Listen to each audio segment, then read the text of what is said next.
4 éléments essentiels pour savoir si votre construction est faite suivant les règles de l'art ou alors s'il s'agit simplement d'un jonglage que les gens sont en train de faire et qui pourrait faire en sorte que votre bâtiment, je l'espère pas bien sûr, peut s'effondrer.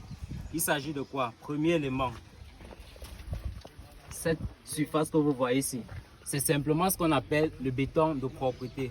C'est cette surface-là qui va permettre de placer de manière convenable les axes de notre futur poteau.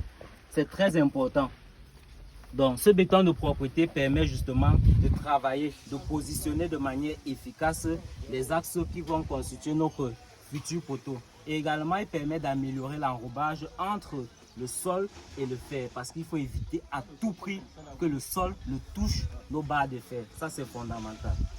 Deuxième élément très important, les cales à béton que vous voyez ici. Ces cales à béton permettent d'assurer un enrobage entre le sol et le fer.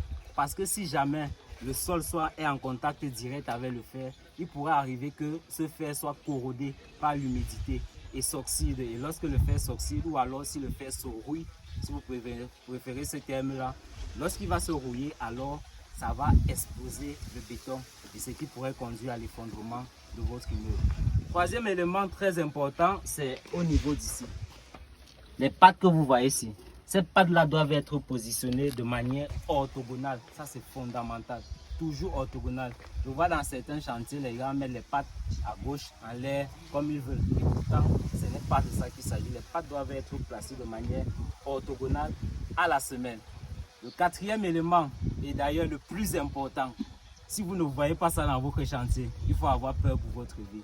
Il s'agit simplement du béton de propreté que vous voyez là. C'est ce qu'on utilise justement pour